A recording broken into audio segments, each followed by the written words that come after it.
बहुत समय पहले की बात है। परी देश में एक खूबसूरत परी रहती थी। उसके पास एक बहुत ही सुंदर जादुई फ्रॉक थी। वो फ्रॉक दिन में सोने में बदल जाती थी और रात होते ही वो चांदी का रूप ले लेती थी। साथ ही उस फ्रॉक की सबसे बड़ी खासियत ये थी कि उस फ्रॉक को पहनने के बाद परी जिस चीज को भी हाथ लगाती थी वो चीज सोने में बदल जाती थी। फिर एक दिन परी पृथ्वी की सैर कर रही थी कि तभी उसे एक घर से किसी लड़की के रोने की आवाज सुनाई देती है।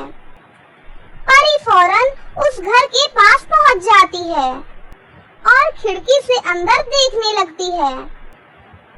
वो देखती है कि सुनीता नाम की लड़की को उसकी सास और उसका पति बुरी तरह मार रहे थे।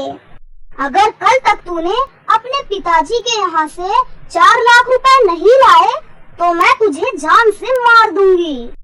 मेरे पिताजी तो अपाहिज हैं। वो ठीक तरह से काम भी नहीं कर पाते। वो आपको 4 लाख रुपए कहाँ से देंगे? हम कुछ नहीं जानते। तू अपने पिताजी से कह दे कि वो अपना घर और जमीन बेचकर हमें पैसे दे, वरना अगर हमें पैसे नहीं मिले तो इसका खामियाजा तुझे भुगतना पड़ेगा। इस तरह वो दोनों लालची माँ बेटे सुनीता को परेशान कर रहे थे। ये देख परी को बहुत बुरा लगता है। थोड़ी देर के बाद सुनीता जैसे ही घर के बाहर आती है कि तभी परी उसके पास पहुंच जाती है। सुनो, तुम्हारे साथ जो कुछ हुआ मैंने सब कुछ देख लिया है। आज के बाद तुम्हें परेशान होने की जरूरत नहीं है। तुम उन लालची लोगों को छोड़कर यहाँ से चली जाओ। लेकिन कहाँ जाऊंगी मैं? मेरे पिताजी बहुत गरीब हैं। वो मुझे घर में बैठाकर नहीं खिला सकते। इन लोगों का अत्याचार सहने के सिवा मेरे पास कोई और रास्ता नहीं है। तुम चिंता मत करो, मैं तुम्हारी गरीबी दूर कर देती हूँ। इतना कहकर परी अपनी जादुई फ्रॉक सुनीता को दे देती है। ये देखो, ये एक जादुई फ्रॉक है। ये दिन में सोने की बन जाती है और रात में चांदी की। इसे पहनने के बाद तुम जिस चीज को भी हाथ लगाओगी वो चीज सोने में बदल जाएगी। इससे तुम ढेर सारा सोना इकट्ठा करके अमीर बन सकती हो। इस तरह सुनीता को जादुई फ्रॉक देकर परी वहाँ से चली जाती है। लेकिन दूसरी तरफ सुनीता की लालची सास और उसका पति परी की सारी बातें सुन लेते हैं। परी के जाते ही वो दोनों सुनीता को पकड़ लेते हैं। अच्छा, तो वो परी तुझे जादुई फ्रॉक देकर गई है। चल सीधी तरह ये फ्रॉक मुझे दे दे। नहीं नहीं, मैं जादुई फ्रॉक तुम दोनों को कभी नहीं दूंगी। मैं यहाँ से हमेशा के लिए जा रही हूँ। इतना कहकर सुनीता वहाँ से जाने लगती है। लेकिन तभी उसका पति उसे पकड़कर उससे वो फ्रॉक छीन लेता है। चल निकल जा यहाँ से, अब तेरी कोई जरूरत नहीं है। चलो माँ, इसे धक्के देकर यहाँ से भगा दो। नहीं नहीं, ये तुम दोनों गलत कर रहे हो। मुझे मेरी जादुई फ्रॉक वापस कर दो। लगता है तू सीधी तरह नहीं मानेगी। ठहर जा, अभी तेरी धुलाई करके तुझे यहाँ से भगा देती हूँ। इतना कहकर सुनीता की सास डंडा उठाकर सुनीता को मारने लगती है। अरे नहीं, मुझे मत मारो, कोई बचाओ मुझे, मत मारो। तभी वहाँ परी प्रकट होती है और कहती है, ठहर जाओ। इस मासूम लड़की पर अत्याचार करते हुए लोगों को शर्म आनी चाहिए। अब मैं तुम दोनों को ऐसा सबक सिखाऊंगी कि तुम दोनों की अकल ठिकाने आ जाएगी। इतना कहकर परी वहाँ एक बड़ी सी जादुई सैंडल प्रकट कर देती है और वो सैंडल उन दोनों माँ और बेटे की पिटाई करने लगती है। अरे नहीं, ये सैंडल तो मुझे जोर जोर से मार रही है। अरे कोई मुझे बचाओ, कोई बचाओ मुझे। अरे सुनीता, तुम उस परी से कहकर हमें बचा लो, वरना ये सैंडल मार मार के हमारा कचूमर बना देगी। मैं सुनीता को लेकर अपने साथ जा रही हूँ, लेकिन ये जादुई सैंडल इसी घर में रहेगी और सुबह शाम तुम दोनों की इसी तरह पिटाई किया करेगी। इतना कहकर परी सुनीता को लेकर वहाँ से चली जाती है। इस दिन के बाद से वो जादुई सैंडल रोज सुबह शाम दोनों माँ बेटे की पिटाई करना शुरू कर देती है। दूसरी तरफ सुनीता उस जादुई फ्रॉक की मदद से बहुत ही अमीर हो जाती है। उसके पास सोने, चांदी और हीरे मोतियों का ढेर हो जाता है, जिससे वो गरीब और मजबूर लोगों की मदद करती है, जिस वजह से लोग सुनीता से बहुत खुश होते और उसे बहुत आशीर्वाद दिया करते। उसके बाद सुनीता अपने पिताजी के साथ हंसी खुशी अपनी जिंदगी जीने लगती है। कलकत्ता के एक छोटे से शहर में अमायरा अपनी छोटी बहन श्रुति के साथ रहती थी। अमायरा बहुत ज्यादा गरीब थी और वो एक छोटे से किराए के घर में रहा करती थी। उनके माता पिता का कई साल पहले ही देहांत हो चुका था, जिसके बाद से अमायरा को अकेले ही सब कुछ संभालना पड़ता था और अपना घर चलाने के लिए अमायरा एक कपड़े की दुकान पर काम किया करती थी। अरे आंटी जी, ये गाउन हमारी दुकान का सबसे स्टाइलिश और ट्रेंडिंग गाउन है। मार्केट में इस गाउन की बहुत ज्यादा डिमांड है और ये गाउन आपकी बेटी के ऊपर बहुत अच्छा लगेगा। अरे मॉम, क्या सोच रही हो, ले लीजिए ना। और वैसे भी मुझे इस तरह के स्टाइलिश गाउन बहुत अच्छे लगते हैं। अच्छा बाबा, ठीक है, ले लो। वैसे कितने का है ये गाउन? आंटी जी, वैसे तो ये गाउन 12,000 रूपए का है, लेकिन मैं फिर भी आपके लिए 10,000 का लगा देती हूँ। ठीक है, ये लो पैसे और इसे पैक कर दो। इतना कहकर वो कस्टमर वहाँ से चले जाती है। तभी वहाँ पर दुकान का मालिक आ जाता है और वो अमायरा से कहता है, अरे वाह मायरा, तुम तो बहुत अच्छे तरीके से सीख गई हो दुकान चलाना। 6,000 का गाउन तो तुमने 10,000 रूपए में बेच दिया, क्या बात है। अरे अंकल जी, ये सब कुछ तो मैंने आप ही से सीखा है। अच्छा चलो, बहुत रात हो गई है, अब तुम भी अपने घर चली जाओ। और हाँ, ये लो 1,000 रूपए। अपनी छोटी बहन के लिए एक सुंदर सी ड्रेस और आइसक्रीम खरीद लेना, वो बहुत खुश हो जाएगी। आपका बहुत बहुत शुक्रिया अंकल जी। अरे इसमें शुक्रिया कहने की कोई जरूरत नहीं है, ये तो तुम्हारी मेहनत है जिसका तुम्हें फल मिल रहा है। फिर अमायरा बाजार से अपनी बहन के लिए एक सुंदर सा गाउन और उसकी मनपसंद आइसक्रीम लेकर जाती है, जिसे देखकर श्रुति अमायरा से कहती है, अरे दीदी, क्या बात है, आज तो आप बहुत खुश नजर आ रही हैं। और ये क्या, आप मेरे लिए मेरी मनपसंद आइसक्रीम और इतनी सुंदर ड्रेस भी लेकर आई हैं। हाँ मेरी प्यारी बहन, और ये लो, जल्दी से आइसक्रीम खा लो, वरना सारी पिघल जाएगी। दीदी, आप मेरे लिए दिन रात कितनी मेहनत करती हो ना, लेकिन मैं तो आपके लिए कुछ भी नहीं कर पाती हूँ। अरे मेरी प्यारी बहना, तुम्हें ये सब सोचने की कोई जरूरत नहीं है। तुम बस अपनी पढ़ाई पर ध्यान दो और मन लगाकर पढ़ाई करो। मुझे इससे ज्यादा और कुछ भी नहीं चाहिए।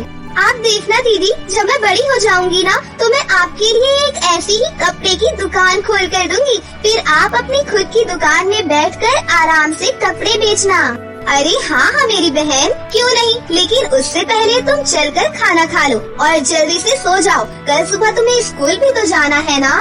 और इसी तरह दोनों बहनों की जिंदगी बड़े ही सुकून से गुजर रही होती है। तभी अगले दिन श्रुति को स्कूल भेजने के बाद जब अमायरा अपनी दुकान के लिए निकल रही होती है, तभी सामने से उसका मकान मालिक ओम प्रकाश आता है और कहता है, अरे अमायरा, इतनी सुबह सुबह क्या अपनी दुकान पर जा रही हो?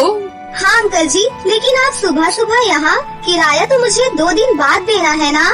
अरे हाँ, वो तो मुझे पता है, मैं तो बस यहाँ ऐसे ही चला आया था। अरे तो आइए ना अंकल जी, मैं आपके लिए चाय या जूस बना कर लाती हूँ।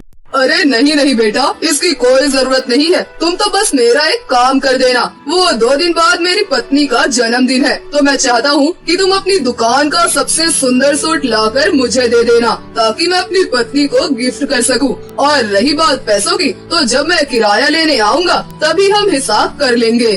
कोई बात नहीं अंकल जी, मैं आंटी जी के लिए अपनी दुकान का सबसे स्टाइलिश और डिजाइनर सूट लेकर आऊंगी। देखना आंटी जी को वो सूट बहुत पसंद आएगा। इतना कहकर अमायरा खुशी खुशी अपने काम पर चली जाती है, लेकिन उसे क्या पता था कि उसकी ये खुशी बस कुछ पल की ही थी, क्योंकि जब अमायरा अपनी दुकान पर पहुंचती है तो वो देखती है कि दुकान का ताला पहले से ही टूटा पड़ा है और शटर भी आधा खुला पड़ा है, जिसे देखकर अमायरा कहती है, अरे ये क्या, शटर का ताला तो पहले से ही खुला पड़ा है। दुकान की चाबी तो कल अंकल जी मुझे देकर गए थे, कहीं कुछ गड़बड़ तो नहीं।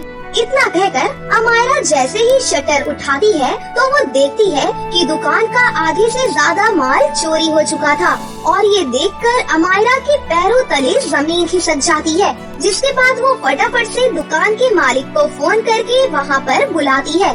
तभी कुछ देर बाद जब दुकान का मालिक वहाँ पर आता है तो आसपास के सभी दुकान वाले उससे कहते हैं, अरे देख लिया ना बबलू भाई, इस लड़की पर भरोसा करके आपने अपनी दुकान की चाबी इसके हाथ में सौंप दी और आज इसी लड़की ने आपकी पूरी दुकान की सफाई कर दी। इसीलिए आजकल किसी पर इतना भरोसा भी नहीं करना चाहिए। वैसे आपने अपनी दुकान में सीसीटीवी कैमरा तो लगवाया था ना?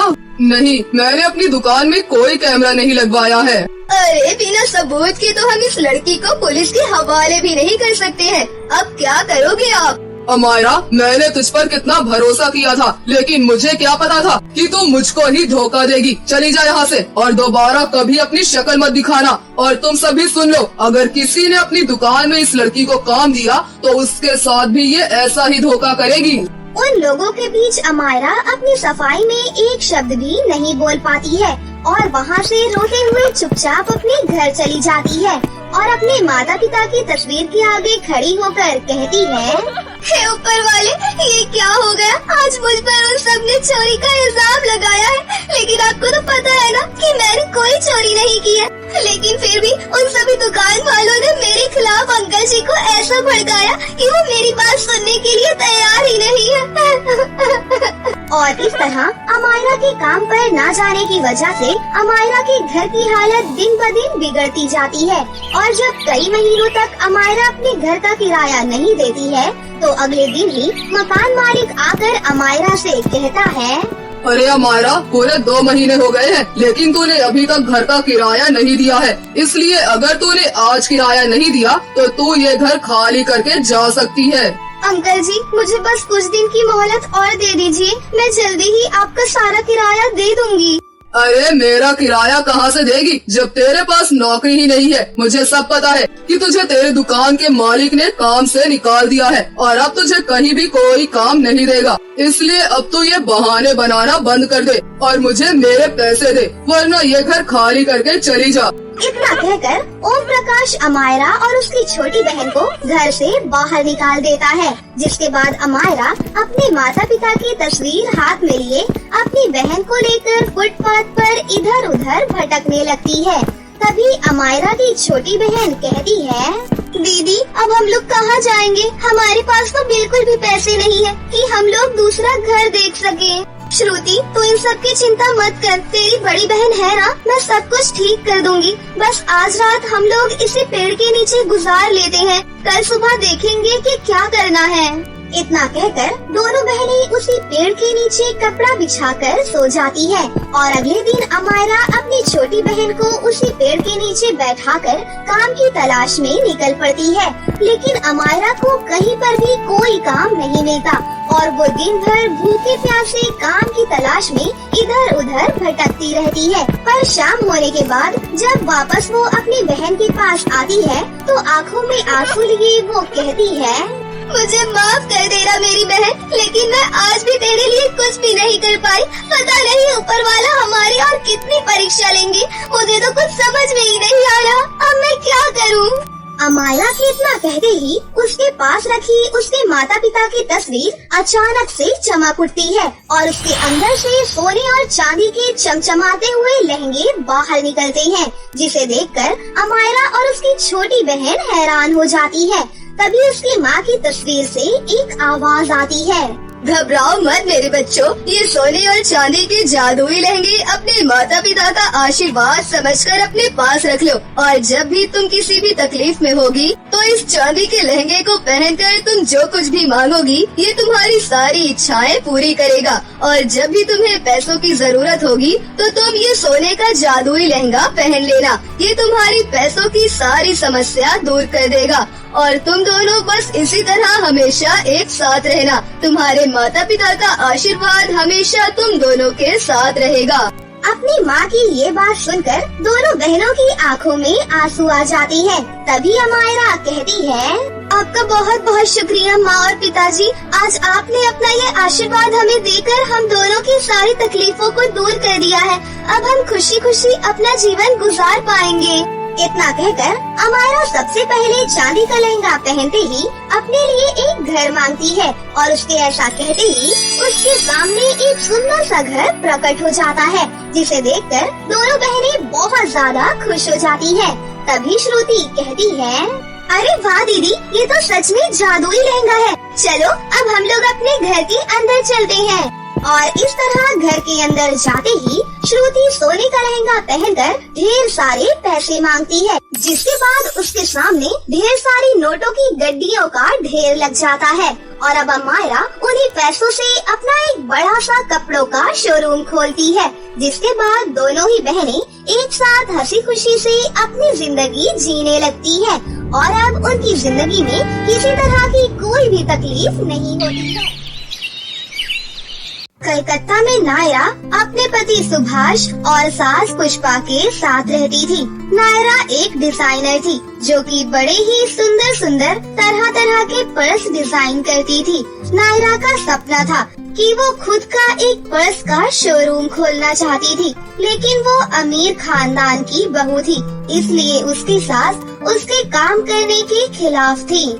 हमारे खानदान की बहुओं को काम करने की इजाजत नहीं है। अपनी सास की ये बात सुनकर नायरा अपना सपना मन में दबाए ही चुप रह जाती है, लेकिन वो अपने इस शौक को अपने कमरे में छुप छुपा कर पूरा करती है। वो अपने कमरे में बैठकर तरह तरह के डिजाइन के पर्स बनाती, लेकिन वो अच्छे से जानती थी कि उसकी सास इसके लिए कभी तैयार नहीं होंगी। फिर एक दिन वो अपने पति को अपने डिजाइन किए हुए पर्स दिखाती है। वाह नायरा, तुम तो कमाल के पर्स बनाती हो, क्या डिजाइन है। तुम्हारी तरह और कई लोगों को भी मेरे डिजाइन किए हुए हैंडबैग्स काफी पसंद आते हैं सुभाष, इसलिए मैं खुद का हैंडबैग्स का शोरूम खोलना चाहती हूँ। लेकिन तुम जानती हो ना, माँ इसके खिलाफ है। वो नहीं चाहती कि उनकी बहू घर के बाहर जाकर काम करे। हमारे यहाँ पैसों की कमी नहीं है नायरा। बात सिर्फ पैसों की नहीं है सुभाष, मैं खुद की पहचान बनाना चाहती हूँ। मैं तुम्हारा पूरा सपोर्ट करूँगा, लेकिन तुम जानती हो माँ को कन्विंस करना बहुत मुश्किल होगा। सुभाष इस बारे में अपनी माँ से बात करता है। नहीं, कोई जरूरत नहीं है हमारे घर की बहू को बाहर जाकर काम करने की। ये हमारी इज्जत के खिलाफ होगा। वो घर पर ध्यान दे, यही उसके लिए काफी है। अपने ससुराल वालों की इज्जत के आगे अब नायरा को अपना सपना टूटता हुआ नजर आ रहा था। वो अपनी सास की इस बात से उदास हो जाती है। ऐसे ही कुछ समय बीतता है। बीतते वक्त के साथ सुभाष को बिजनेस में काफी लॉस होने लगता है और एक दिन तो अचानक से उसकी फैक्ट्री में आग लग जाती है। नहीं नहीं, ये नहीं हो सकता। मैं कहीं का नहीं रहा। मेरी फैक्ट्री। अब उनका काम पूरी तरह से बंद हो जाता है। सुभाष ने पहले फैक्ट्री के लिए बैंक से कुछ कर्जा उठाया था बिजनेस को पटरी पर लाने के लिए, लेकिन उसकी फैक्ट्री में रखा सारा सामान जल जाता है और बैंक का पैसा न भर पाने के कारण उसका घर भी बैंक वाले अपने कब्जे में कर लेते हैं। और अब वो पूरी तरह से सड़क पर आ जाते हैं। उनके पास अब कोई छत नहीं थी, यहाँ तक कि किसी रिश्तेदार ने भी उनका साथ नहीं दिया। अब हालात ये हो गए कि अब वो सड़क पर रहने को मजबूर हो गए और वहीं तंबू गाड़ कर रहने लगे। वहाँ रहकर भी नायरा ने अपना शौक नहीं छोड़ा। नहीं, मैं हार नहीं मानूंगी। मेरे पास अभी भी मेरी कला है। अगर सब कुछ खत्म हो गया है तो मैं अपने इस हैंडबैग के जरिए नए रास्ते खोलूंगी। क्या तुम सच में ये कर सकती हो बहू? हाँ माँ जी, ये सिर्फ हैंडबैग नहीं, मेरी जान है। मैं पर्स बेचकर अपने इस काम की शुरुआत करूँगी। अपनी बहू की कारीगरी देखकर पुष्पा को भी उस पर विश्वास होने लगता है और वो समझ गई थी कि उसकी बहू कितनी टैलेंटेड है। अब वो सड़क किनारे ही अपने बनाए हुए पर्स बेचने लगती है। उसके पर्स के डिजाइन इतने अच्छे थे कि देखते ही लोगों को पसंद आ जाते और वो उसे और भी ऑर्डर दे जाते। नायरा का काम अब अच्छा चलने लगा। फिर ऐसे ही एक रोज जब नायरा पर्स बना रही थी, तभी एक लड़की उसके पास आती है। वाओ, तुम्हारे बनाए हुए पर्स तो कितनी खूबसूरत हैं। मुझे इस तरह के 1000 पर्स चाहिए। क्या तुम 2 दिनों में मुझे 1000 पर्स बनाकर दे सकती हो? ऐसे 1000 पर्स? कहीं तुम कोई मजाक तो नहीं कर रही ना? नहीं, बिल्कुल नहीं। मैं परसों तुमसे इस तरह के डिजाइन के और पर्स लेने आऊंगी और बाकी के पैसे तभी दे दूंगी। तब तक के लिए 2 लाख एडवांस के तौर पर रखो। ये कहकर वो लड़की वहाँ से चली गई। इतने पैसे देखकर वो बहुत खुश थी, लेकिन अब नायरा टेंशन में आ गई। पता नहीं इतने सारे ऑर्डर मैं पूरे कर भी पाऊंगी या नहीं। तुम जरूर पूरा करोगी। मुझे अपनी बहू पर पूरा भरोसा है और हम इसमें तुम्हारा साथ देंगे। अब नायरा का साथ देने के लिए सुभाष और पुष्पा भी थे। नायरा सुंदर सुंदर डिजाइन के पर्स बनाकर तैयार करने लगी। इस तरह दिन रात काम करके उन्होंने 1000 पर्स बनाकर तैयार कर लिए। उस रोज फिर वो लड़की उनके पास आई। आपके 1000 पर्स बनकर तैयार हैं। आपका बहुत बहुत शुक्रिया। लेकिन एक बात पूछूं, आप इतने सारे पर्स का करेंगी क्या? तभी वो लड़की एक सुंदर सी परी के रूप में बदल जाती है। मैं एक परी हूँ और धरती लोक पर कुछ दिनों के लिए घूमने आई थी। मैंने यहाँ बहुत सी खूबसूरत चीजें देखी, लेकिन उन सब में सबसे खूबसूरत मुझे तुम्हारे हाथ का बनाया हुआ ये पर्स लगा। इसलिए मैंने अपने परीलोक की सभी परियों के लिए ये पर्स ले लिए और देखना, मेरी तरह उन सबको भी ये पर्स बहुत पसंद आएंगे। आप सचमुच की परी हैं? हाँ, और मैं तुम्हारा सपना पूरा करूँगी। अपनी छड़ी घुमाकर वो परी नायरा को सोने और चांदी का जादुई पर्स देती है। सोने चांदी का पर्स?